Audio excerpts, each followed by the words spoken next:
Hey, hello and welcome to Cancer Patient Lab webinar. Today we're going to talk about how to increase the effectiveness of immune checkpoint inhibitors. Our speakers today are Vikas and Vidula Sukhatme. Vikas is a professor of medicine at Emory and a founding director of the Morningside Center for Innovative and Affordable Medicine at Emory University.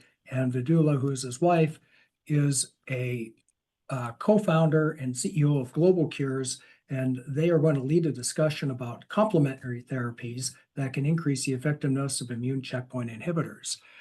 So Vikas and Vidula, go ahead. Roger, thank you very much. And Brad, really appreciate this invitation. This is a group of individuals that's one of the smartest groups I've ever met. And I've been watching a number of your videos, really appreciate what you're doing. And thank you again for this opportunity. So I will present a few slides for about 15 minutes and then hopefully leave plenty of time for discussion.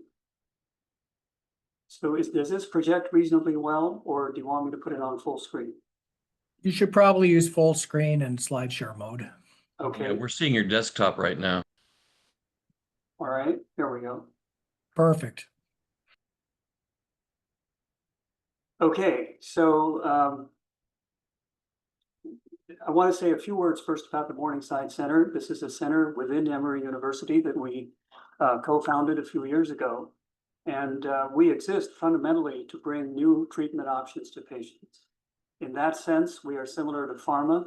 We're not opposed to what pharma does, but we recognized a few years ago that pharma does not necessarily bring new drug, when it tries to bring new drugs to the market, et cetera.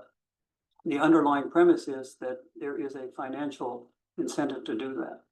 So we came to the realization that there are many potential interventions that we refer to as financial orphans that are implementable today and for which there is no real unified advocate.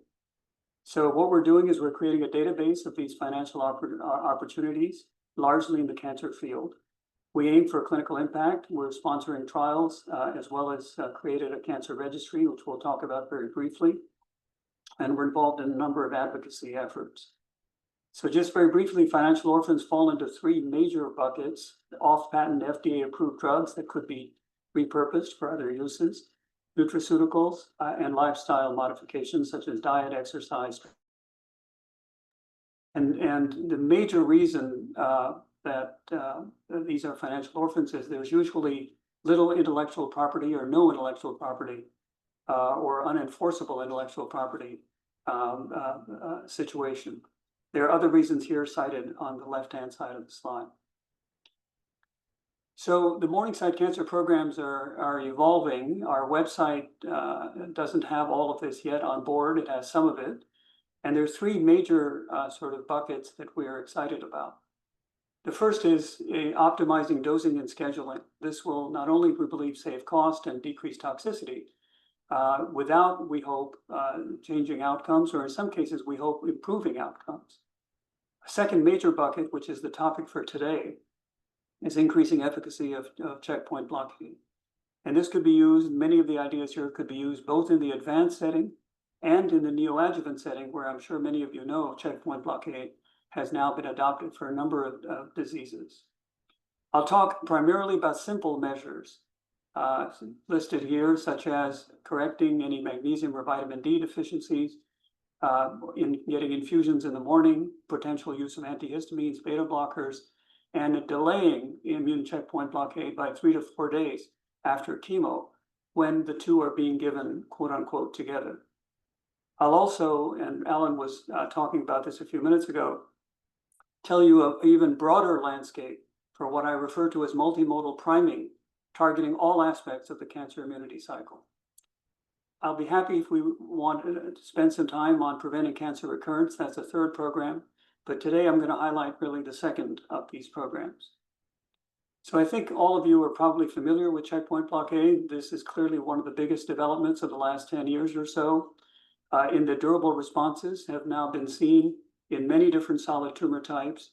That's the good news. The bad news is these are very expensive, and there are serious immune-related adverse events that do occur at fairly high frequency. The efficacy it ranges between 15, 20 to 50%, depending on tumor type. But for the most part, it's on the lower side of that number. So the question that we asked ourselves is, can we do better? Can we do better now? Can we do better now with inexpensive treatments? And the answer I'd like to posit to you is possibly yes. So I'm going to, in these slides, show you some very quick evidence for many of the interventions I just talked to you about. So this comes from a paper in 2020 of the notion that, that magnesium levels have been known to influence vaccination efficacy. And in fact, this paper in Cell outlines how magnesium might be working to enhance immunotherapy. It appears to work both in helping T cells migrate into a tumor, as well as the action of cytotoxic T cells as well. So here's one of the pictures from that article, looking at PD-L1 antibody treatment for non-small cell lung cancer.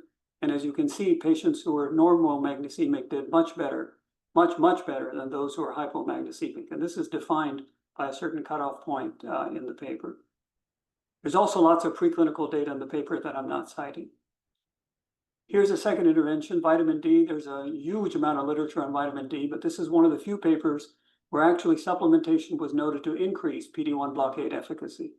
And again, I won't go through this in some detail, but this is in melanoma, not been tested in other tumor types, and you can see some degree of efficacy here as well. So here's dietary fiber intake. Here the cutoff, again, this is a melanoma paper with about 130 patients or so from MD Anderson, published in Science.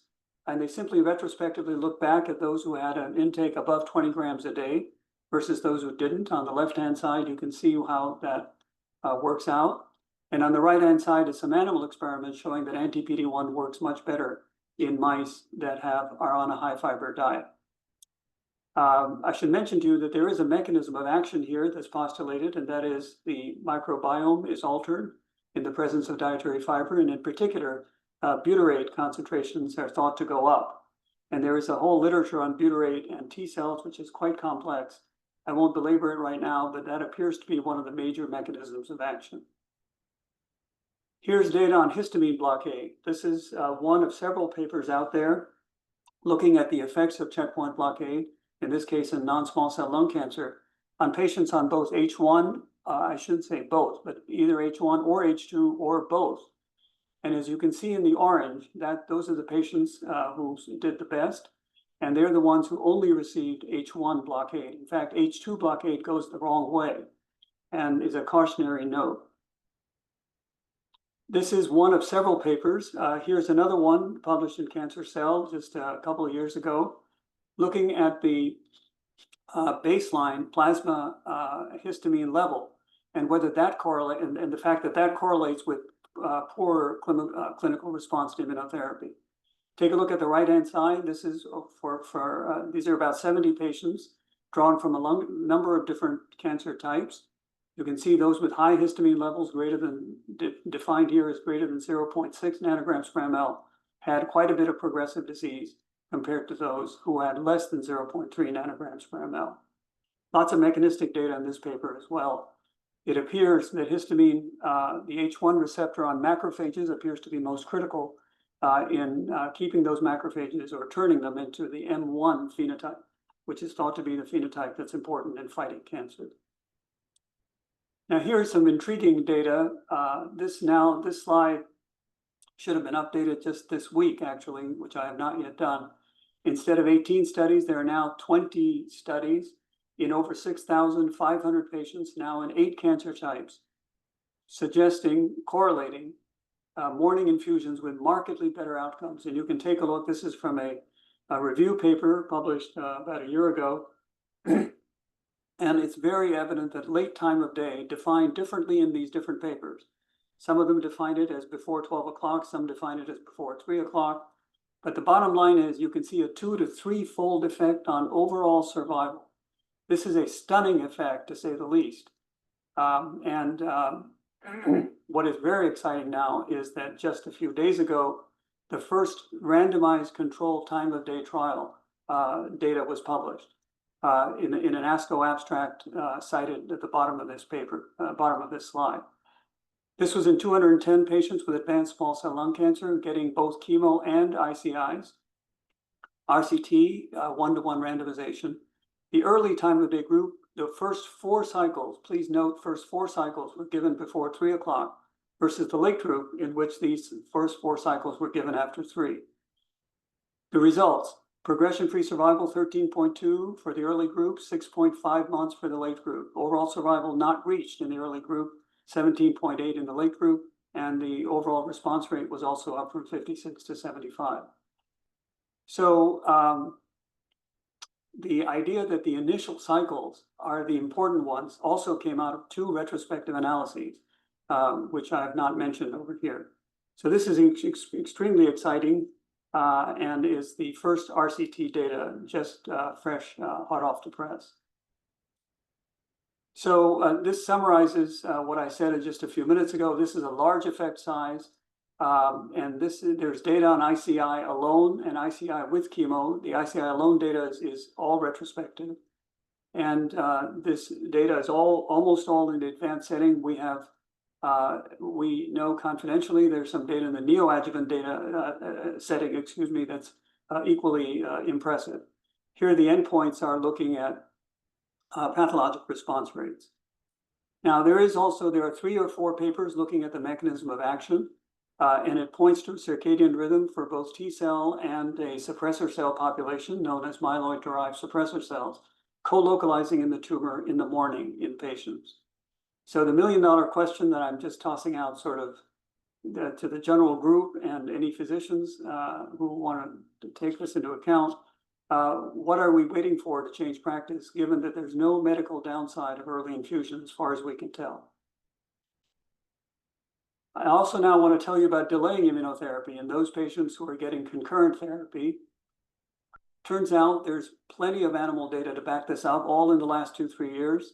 And this is the largest single retrospective study, 170 patients, median PFS, went from 8.3 months, as you can see, to about 14.4 months. Quite impressive, more than 50% increase in progression-free survival, as well as disease control rate improved as well. So quite impressive data.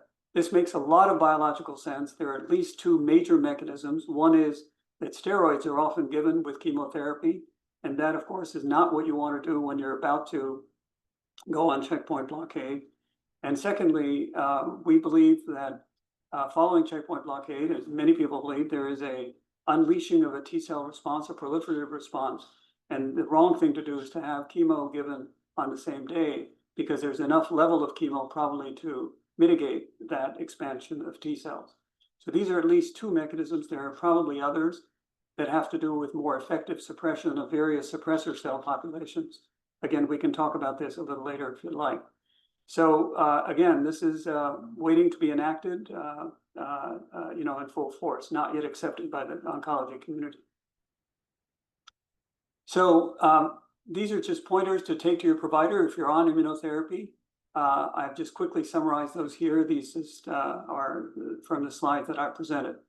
What I haven't shown you is that there's also correlation, and I emphasize this is correlation, but there is some mechanistic understanding of interventions that seem antagonistic to ICI use. We've mentioned steroids briefly. We've mentioned H2 blockers. There's data on PPIs, antibiotics, very strong data on antibiotics, and off-the-shelf probiotics. So there is one particular probiotic for which there's interventional exciting data. It's called CBM 588. And again, we can spend more time on that. And then there's some data on acetaminophen. The mechanisms of how these antagonize PD-1 blockade is also not perfect, but there are more than a few hints as to how that might occur. And we've summarized that in a recent paper.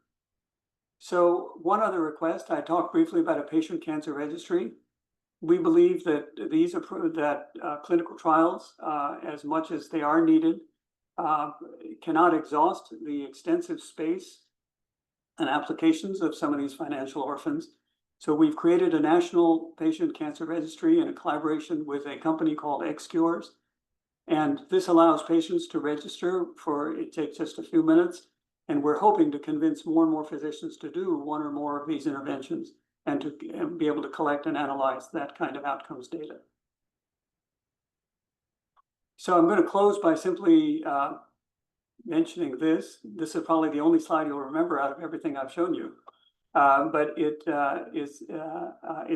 are two pictures of a woman who is, I don't know if anybody recognizes this individual, but she is 3-time Olympic champion in the heptathlon. Now you wonder why I'm talking about the heptathlon. Heptathlon is like the decathlon. It's got 7 events instead of 10. It's largely a women's event. In the Olympics, it's only a women's event. And the bottom line is this overlays very nicely with what I've talked about several times already, the cancer immunity cycle.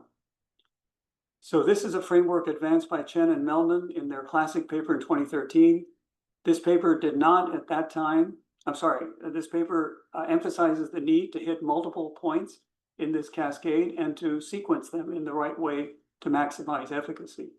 What the paper did not do in 2013 is talk about the microbiome. It did not talk about, on the left-hand side here, reversing tumor-induced immunosuppression, and did not really talk a lot about metabolically active and non-exhausted T cells as being critical for an immune response. So they modified the paper, and there's a new figure which is actually quite messy. So I've stuck to the old one, and that new paper is out in 2023. So all I want to point out here now is that PD-1 blockade or PD-L1 blockade acts at only one major point in this cycle. So it's not a surprise. It shouldn't be a surprise at all that this is not going to have 100% efficacy. And so here overlaid are the interventions, are some of the interventions that I mentioned to you. The magnesium, you'll recognize the time of day has to do with infiltration of T cells and trafficking.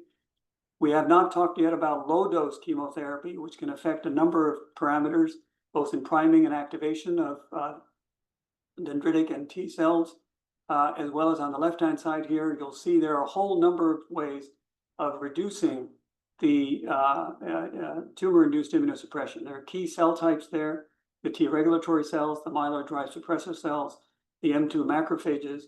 All of these can be addressed with one or more of the interventions mentioned on the left-hand side.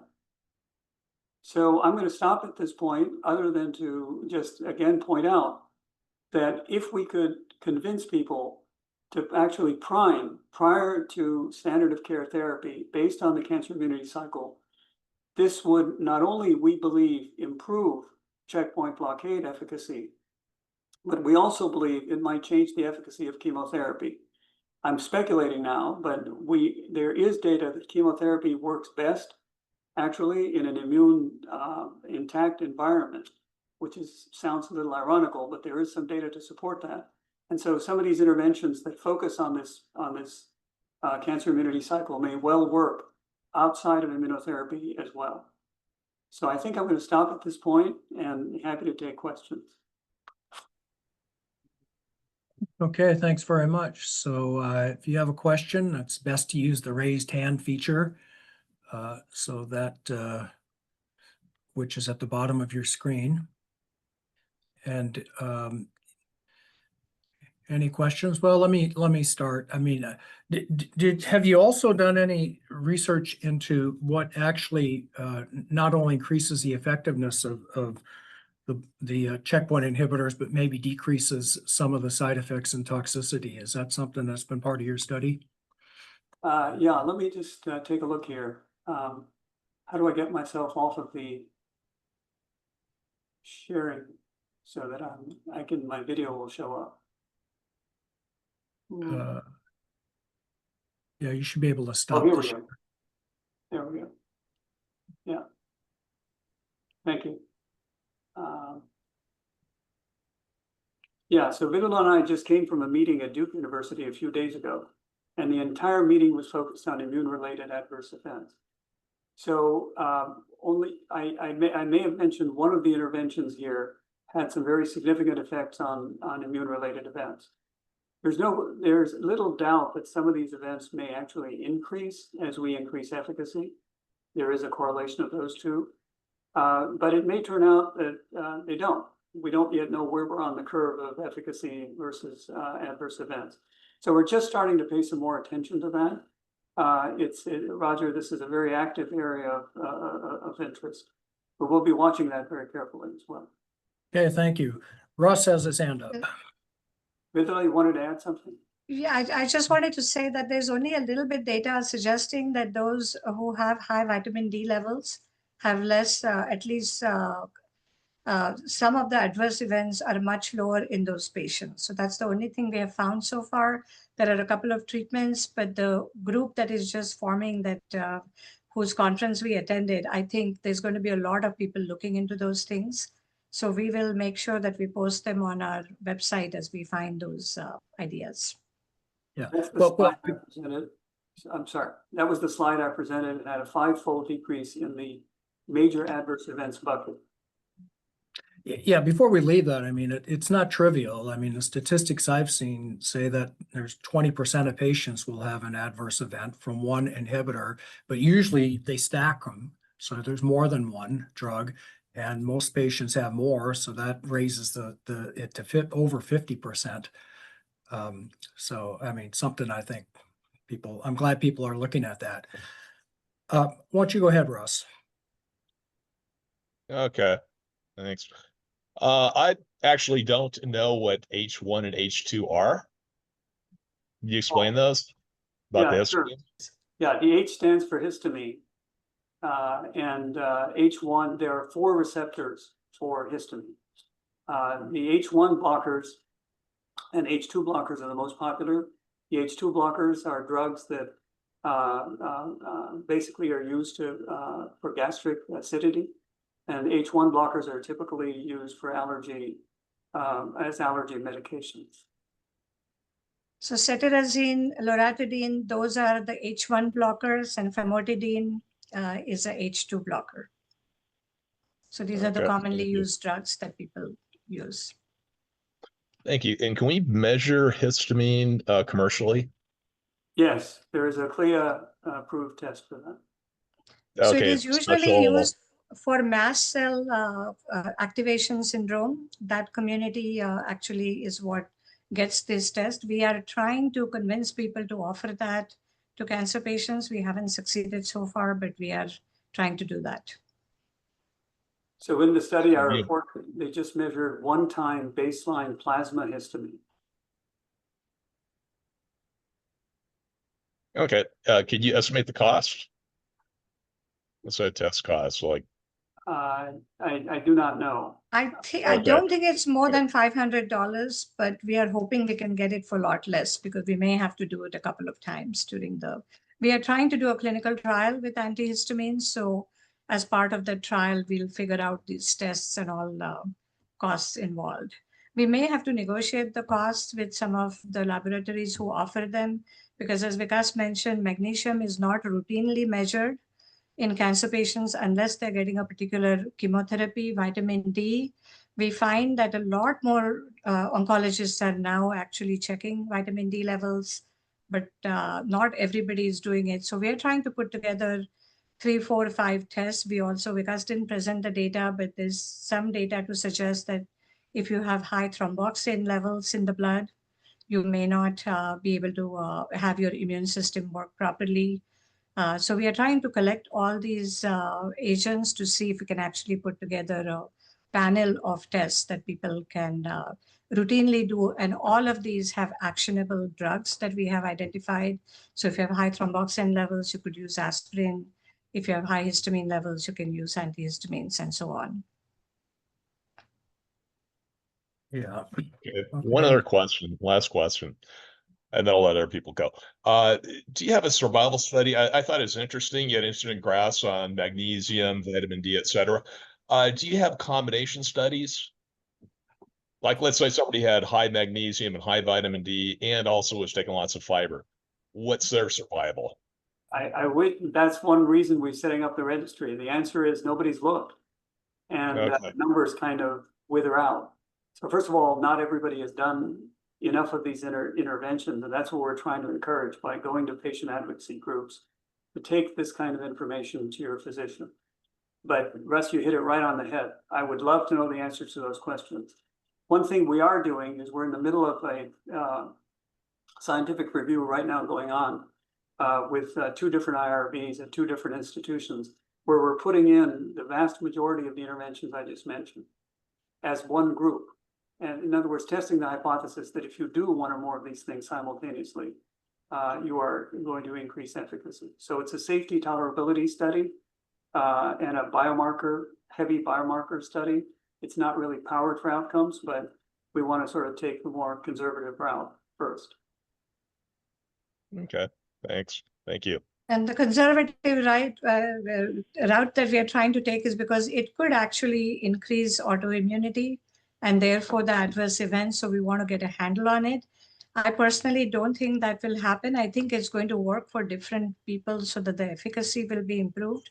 But we don't know that until, everybody, until we have a small group where we try all the interventions at once. And so we will do the pilot study first and then do the next step. Okay. There's a question related to that in the chat. It's, are the H1 blockers highly specific or are they sloppy? And if they're sloppy, are there more or less H1 specific drugs? Yeah, so the H1 blocker, the prototype was Benadryl, diphenhydramine, but that is relatively, it's a little sloppier. It also penetrates the blood-brain barrier, so it has more drowsiness as its side effect. The next generation's one that Vidula mentioned, cetirizine, loratadine, et cetera, desloratadine, have less side effects in the central nervous system. And there is data with those specifically as well. Desloratadine has some of the best data, I would say. So yeah. If I had to suggest one, it would be that. There's also a more complicated issue around what is called cationic amphiphilic. It's a whole discussion in itself. And those H1 blockers that have that property seem to do the best. And that's where desloratadine appears to have an advantage. Okay. Could I just follow up on that? That was my question in the chat, Roger, if that'd be okay. Sure. So I don't know if, I guess what might have been studied is the fact that loratadine works as opposed to a tight binder, a tight and exclusive binder works. Has the question of, exclusive, highly specific binders to H1 worked in contrast to just loratadine or whatever drugs they've studied? And if so, just out of curiosity, are there super specific H1 antihistamines or not really? Yeah, so yeah, go ahead. Yes, we don't know the answer. A lot of people are trying to do it in the animals, and I'm sure somebody, if they find a specific one that is not available, that could then go through a new drug development route. What we are looking at is existing data. So the way we have come up with all these things, these are all retrospective studies, which means that patients who are already on a drug, which means that that drug has to be an approved agent. And they have looked at a whole other classes of drugs as well. But as Vikas was saying, that particular class in which desloratadine falls, that was the most effective. Now, a caveat there is if you have brain mets, some of these may not reach and go through the blood-brain barrier. So there may be other drugs that you may have to look at. And there are people looking at those studies, but this whole H1 blocker studies are fairly recent in the last 5 years. And you will find that a lot more people are beginning to actually study that particular class of drugs. So I'm anticipating that in the next 2-3 years, we'll see a whole bunch of papers being published. At least I'm hoping that would be the case. Because I paid some attention to antihistamines. A number of years ago, I just came across it in the library, a book by a Canadian drug developer. I don't remember the drug. I think he was at Bayer. And he was a good scientist. I don't know if his drug ever actually got approved. I could probably find the name. But one of the things that he suggested in his book was a paradoxical increase, he believed, in cancer in lab animals that were given antihistamines, which I kind of remembered. So I have no idea if there's been any validation of that. And certainly that might not have anything to do with this effect. But it was an interesting thing I noted. We'll be happy to take a look. Always send it along. Yeah. If you find it, let us know. We do believe that a lot of the drugs that we are talking about are repurposed drugs, and they're working on some of the common homeostatic processes that happen in our body. So we have beta blockers, we have antihistamines, we are looking at statins, metformin. These are commonly used drugs for a reason. A lot of people have issues where their homeostatic mechanisms are out of whack. So if your blood sugar is out of whack, you are given metformin. But when you take metformin, the body is not going, the blood sugar has increased for a reason. And the body homeostatically tries to go back to that set point that it was trying to go back to before. And so a lot of the drugs that we are looking at, there is I personally believe, and again, we don't have data to prove all this, but it's going to be in a particular range that that drug is going to be effective. Too little and it may not work, and too much it may not work. So when we are planning the antihistamine trial, we don't want people to willy-nilly take antihistamines.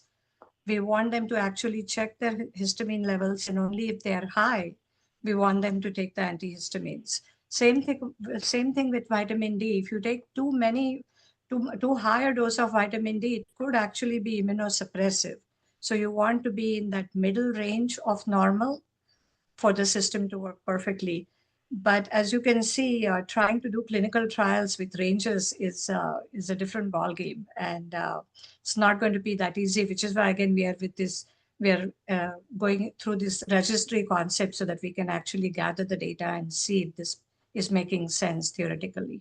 So you're measuring H1 and H2 antihistamines in the body, or just H1?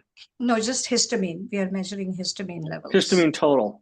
Total histamine levels, Got it. which can then go both against H1 as well as H2. So the histamine is a molecule, right? It's one molecule, and H1, H2, and 3 And the and 4 are receptors. just different receptors. Right. So you're measuring histamine. Correct. Right. I see. So you're measuring different, they're not different variants of histamine. They're all No. just receptors No. on the histamine. Got it. So histamine is a molecule that is secreted by mast cells in the body. It has major responses for wound healing. And if there is very high histamine levels, it is immunosuppressive. So that's why we want to give the antihistamines to stop the immunosuppressive effect. I mean, but that's difficult to reconcile with the fact that H1 have particle effects. I mean, if you're still neutralizing histamine with H1 or H2, you would think that the effect would be similar unless they're located differently. I mean, H2 tends to be in the stomach, I guess, but then that does sort of indicate you might be looking at locations of histamines, or, histamine, maybe some histamines have more H2 or more H1 or something. I mean, it's a complicated Yes. question, obviously. Yes, absolutely. I mean, the backdrop for this, just to take one more second on this, the backdrop, as Vidula was saying, is that there is data on mast cells and cancer. And generally, the data points to the fact that having mast cells in a tumor is deleterious from a patient standpoint. And one of the major things that mast cells can have in them when they degranulate is, of course, release of histamine. And histamine has all kinds of important effects as part of a wound healing response. So this is, again, part of a larger discussion we can have. This framework of wound healing is a very interesting framework in which to think about cancer therapy. Cancer is a wound that doesn't heal. Yeah. And in general, all the events that occur, from platelet degranulation to mast cell degranulation to release of various growth factors, blah, blah, blah, all of those promote any tumor cells that might be left behind after surgery. So that's one reason why we believe in beta blockers, we believe in antihistamines, we believe in antiplatelet agents, et cetera, et cetera. And it's not just we believe, there's data to back these things up. Wow, amazing. Really interesting.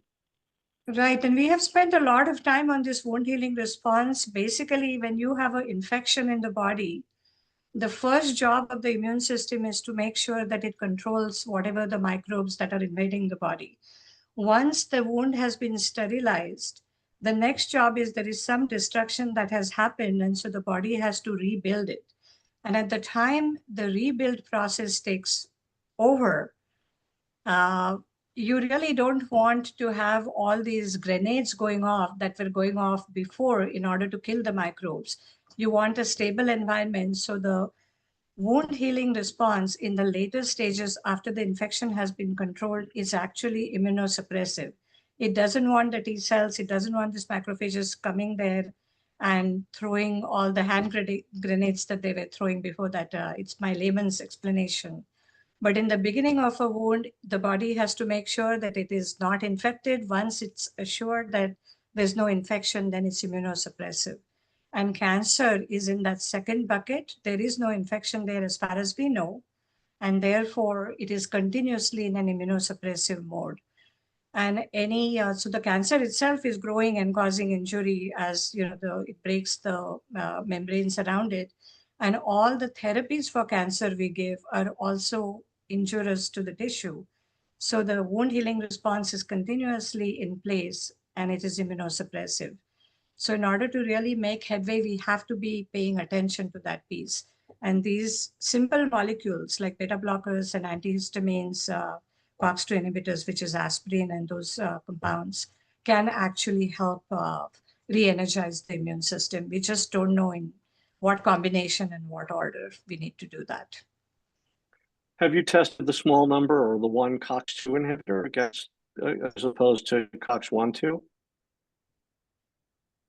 Well, there's all kinds of data on COX-2, which hasn't quite borne out. It seems that COX-1 may be just as important. We have some data that we published on that in these surgical resection models, that COX-1 may play a more important role. Actually, COX-1 blockade may play a more important role. There is, however, some positive data on relatively selective COX-2 inhibitors as well.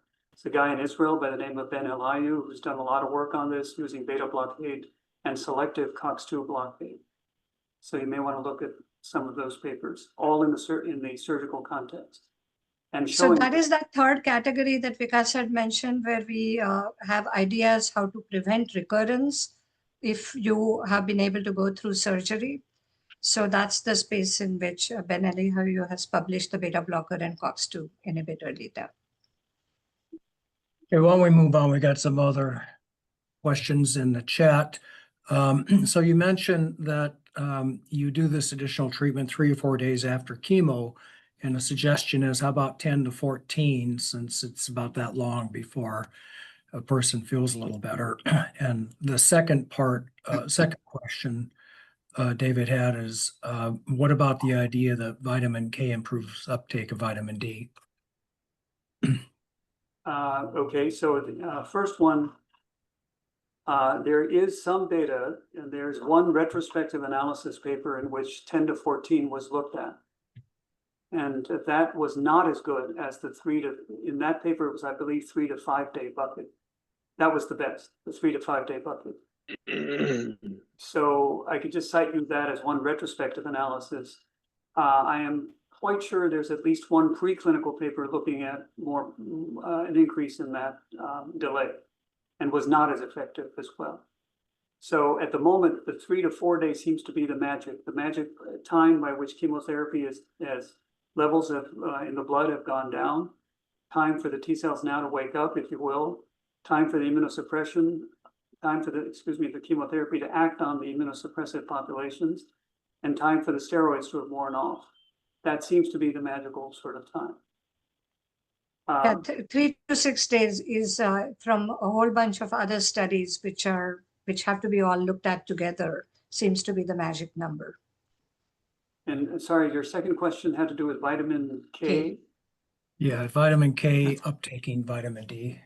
So I'm not familiar with that body of work. But that is a good question, because we do know that when we take vitamin D ourselves, we do feel that magnesium, vitamin D, and vitamin K work together in biologic processes.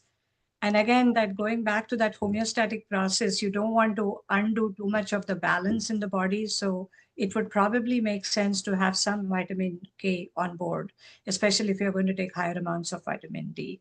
But I don't think we have actually data on that.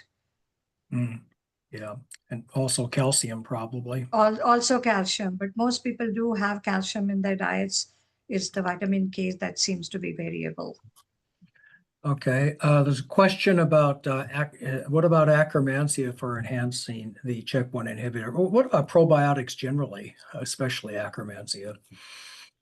Well, the literature that, so the CVM 588 that I mentioned, for which there is some randomized study data, in fact, in kidney cancer, is a Clostridium butyricum.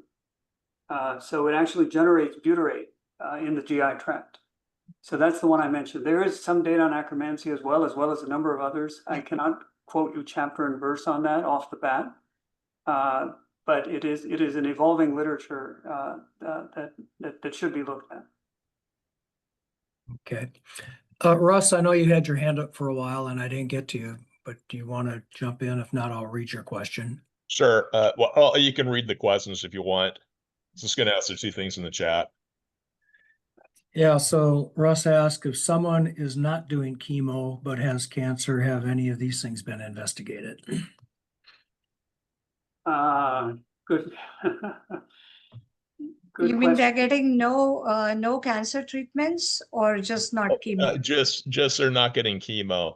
Like, let's say they're doing ADT for their prostate cancer or So what targeted or therapies in something. particular.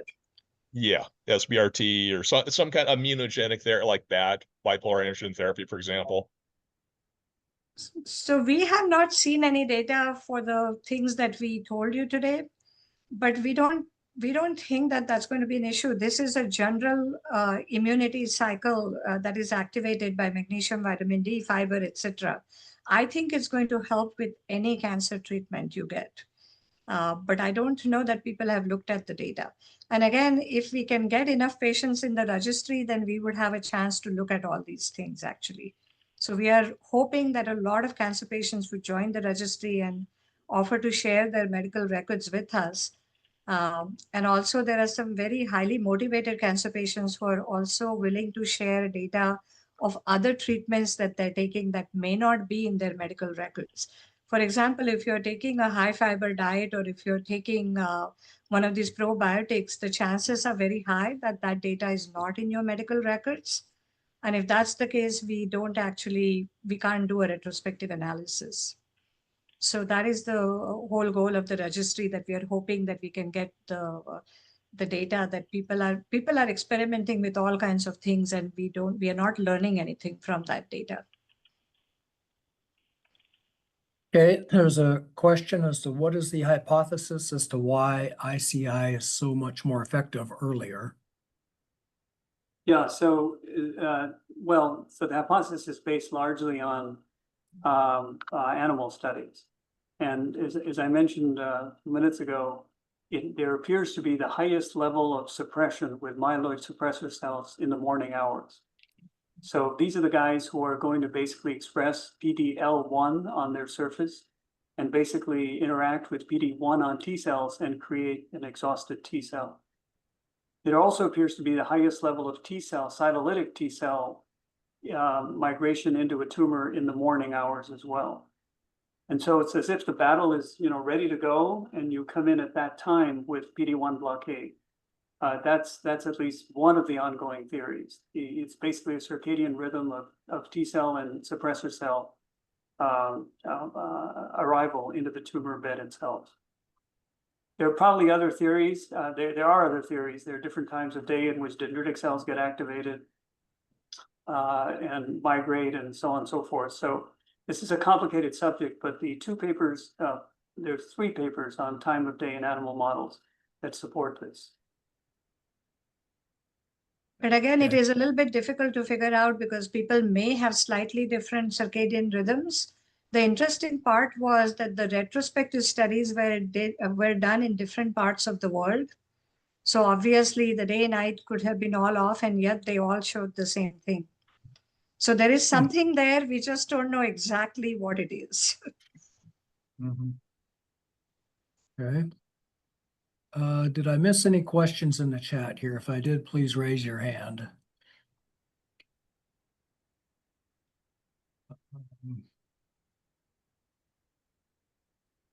Lots of chat about vitamin D and K. Any other questions from anybody? Anything that you'd like to add? Vikas and Vidula. No, just a note of thank you. This has been exciting, and particularly wanted to thank Brad for introducing us to a number of folks who've been on this presentation before. There's some nice interactions, I think, that can result. So I really appreciate that as well. Yes, Yeah, and and I I- just wanted to say that we all have to work together because the drug companies are doing their thing, the physicians are doing their things, but the patients have actually a lot to contribute. I'm a patient advocate. I started on this journey because a close friend of mine was diagnosed with breast cancer. And when her doctors basically said they had nothing to offer, we had to go through and, look through the data ourselves. This is what started our journey. And I believe all of you are basically doing the same thing. So by sharing our information with each other, I think we can add that third leg to the stool. So thank Okay. you. Well, I see Alan Morris has his hand up, and you've been waiting patiently, Alan, so go ahead. So almost all of the agents you were talking about are kind of over the counter, patients have access to, and I understand the noble idea of the registry to try to collect data because that's lost. Everybody's experimenting on themselves with this stuff, and what is it? We're not benefiting from those N of 1 experiments. That said, that's pushed to the side. One of the things that I saw was low-dose cyclophosphamide, which people were hot on, but I just wanted to make the comment and wanted you to comment on my comment. Low-dose cyclophosphamide is not going to be accessible by people as far as doing self-experimentation. So I don't know exactly what my question is, except to say, for example, let's say I really believed it was helpful in some sort of immune intervention that I would experiment on myself with. I don't have access to low-dose cyclophosphamide, and I don't think any patient does. Am I wrong? No, you're absolutely correct. Those interventions would need oversight and prescription from a physician. But you could prescribe it to yourself, Alan, right? I mean, legally you can. Yeah. Yeah. So a lot of those interventions on the last slide, what I refer to as the Uber approach, if you will, very systematically looking at agents that deplete Tregs, that deplete MDSCs, convert macrophages to M1 macrophages, heighten, antigen presentation. Those are all things that most of those will require a physician. Right. But we're designing some trials now where we are starting to combine these agents together. That's the goal, and to really do some sophisticated serial measurements in a given patient as to what happens to these immune cell subsets and so on and so forth. But yes, this would require physician A physician to do. So Alan, you bring a very good point. You will see we have tons and tons of ideas in that particular field, how to get the immune system to work better. And we haven't posted a lot of those on our blog because of this issue that I feel that it might be frustrating for patients to see the data and not be able to get a physician to act on it for them. So what we are trying to do, and I think we had talked to Brad about that, if any one of you know physicians who are willing to act on the kind of data that we are showing you, we would love to talk with them because we need at least a few people to try these therapies out. And we are hoping that as part of this registry, once the registry gets going, we have enough patients, we are going to try to write consent forms on behalf of patients saying, I as a patient consent to this treatment, knowing that this is a promising but not proven therapy, because physicians are afraid to offer it to you without some legal protection.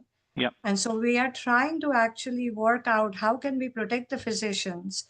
A lot of people we have talked to, the oncologists have said low-dose cyclophosphamide, actually capecitabine low-dose is another drug that we want to experiment with. There is calcitriol that we can add to that group. Physicians may be willing to do it, but not individually. They need a group of people who say, okay, we need some legal protection and a group of our own cohort to talk to. So, okay, you gave the cyclophosphamide, what happened to your patient? Can we go back and forth? Right now, a clinical trial is what provides them that education. When they treat one patient at a time, they are on their own, and which is why they don't do it. It took us a while to figure it out, but we have to actually help physicians to offer you these treatments. So any thoughts you have on how we can collect this group of physicians to help patients, uh, please give us a call or send us an email, and we'd be happy to brainstorm that idea. We are in the process of trying to collect those names right now. Yeah. Chris, you had your hand up, but then you took it down. Do you have a question? I do have a question and a comment.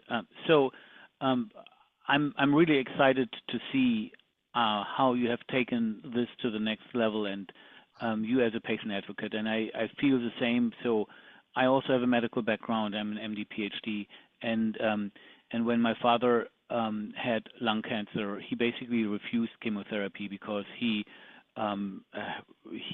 suffered through this when my mother had ovarian cancer, and the treatment actually made her only worse. And so he basically refused, and he said to me, unless you can promise to me, son, that this is going to work, I don't want it. And that was for me a real wake-up call. I mean, I've published extensively in my field, anesthesia and critical care medicine, over 100 papers, etc. And I was shocked to realize that treatment is still cancer treatment, even though we talk about precision oncology and precision medicine, is still largely trial and error. And so that's actually why I looked into functional precision oncology methods, functional profilings, and we developed at Sage, and I then left the clinical department at UCSF. So we developed a functional precision oncology platform, and in order to really test those drugs and that where we can actually create those microtumors within one day, so that we have a result within 1 to 2 weeks for the patient, and we can test both targeted therapies as well as repurposed therapies.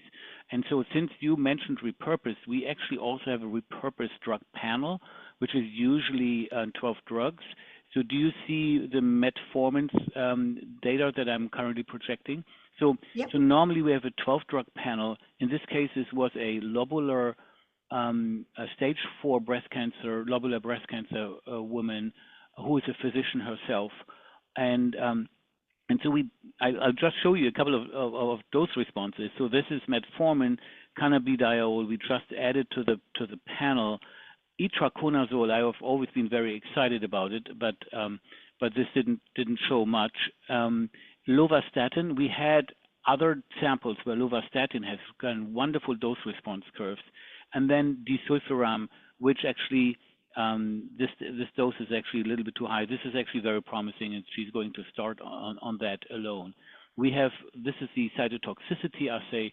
We actually have an anti-proliferation assay, and it's very interesting. There are certain drugs where you have anti-proliferative effects within 1 to 10 orders of magnitude lower than the cytotoxic effects. And it's really depending on the patient, from patient to patient.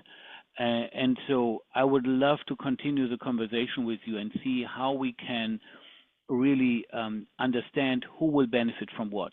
Because all those mechanisms of the repurposed drugs, they are well described and well known, but until we have really tested the tumor, we actually don't know whether it's going to work. And so if we can perhaps combine forces in one way or the other to establish this would actually be great. And then the second comment on this is how to provide legal protection. So what we find, so what we try to do is we stay within standard of care guidelines, within the NCCN guidelines. But even then you get actually resistance. And if you have anything that's outside of guidelines, the patients are encountering the challenges that you mentioned. And I think, so I see there are two angles. Number one, in a way, a patient should have a right of self-determination. And with a prognosis that is at a stage 4, with a very, very poor prognosis, when other treatments have failed, I think there is a way the patient should be able to demand to get this treatment, and otherwise it would be kind of abandonment. That's a hardline approach. The other approach, and we can probably discuss how we organize it, is to design a basket trial, a registry trial, and have this with IRB approval, and that should be provide the oncologist with the legal protection. I think that's probably the second one is probably the easier path, at least at this point forward. But we can talk about it is easier, but it is a long path and it's an expensive path. That's what we are finding. We have trials that have been written and in process. It takes about 9 months to get them approved. No. Sorry, no. You go to Western IRB or to Advara, and that should not take that long. So a lot of, at least the institution we are working on, which is Emory, and also we have worked at institutions in Boston before. Even when you go to the Western IRB, they require there to be their own IRB approval to go to the Western IRB. So that itself takes time. Yeah. And then the other thing we have been quoted, and maybe you guys can help us with this, we wanted to do a very simple time of day trial, right? There is no new drug involved. We wanted to do the morning versus the afternoon. We don't need to do that trial anymore because I think we have enough data, but in the early days, that trial came back, the budget came back $15,000 a patient. And to do a definitive trial, we are a nonprofit within a university nonprofit. So there's no way we can fund that trial to be a definitive trial. We could fund it for 10 people, 20 people, but not a lot more than that. So when we go the route of the clinical trial, that is where we are experiencing issues. And so for me as a patient advocate, that is very frustrating because I started this entity because I wanted immediate help for patients like my friend who didn't have time to wait. And the trials are just taking way too long. So it's really a catch-22 if we could do the trials. So that is where Vikas did mention in the very beginning that we are trying to do some advocacy with agencies that can say, okay, you know what, you have a for-profit way of developing new drugs. But once a new drug is developed, there is no other way to go down and make better use of that drug to get the last ounce of usefulness from that drug. That maybe we should consider having a separate infrastructure. It could be a government infrastructure. It could be we are looking into something called FFRDC, a federally funded research and development center that we can set up where private and public folks could work together. And the sole purpose of that agency could be to take every approved drug and see if it can be repurposed or used better. Right. So the time of the day studies, lower dosage or different scheduling studies. The pharmaceutical companies, they don't have incentives. We haven't given them incentives to do their studies. So we need a parallel agency to kind of do all these studies. And Europe is way ahead of us. They are the ones who are actually, a lot of the studies we find are coming from Europe. Yeah. And China, they're doing a lot of studies. There were a lot of patients there as well. Okay. Well, we're a little over time here. Could you maybe, Vikas and Vidula, drop your contact information in the chat? Because I think some people might want to follow up with you and continue the conversation. Yeah, sure. And Brad has it as well. Okay. Yes. And very sorry, my Zoom misbehaved for the last 10 minutes. So I was listening towards the end. But just again, wanted to thank you very much. All right. Well, thank you for being here. We're going to go ahead and conclude now. I'm going to stop the recording. And I know there are some additional questions, but again, we've got your contact information and folks can call up. Yes, Sounds absolutely. good. Thanks, Brad. Thanks very much. Thank you.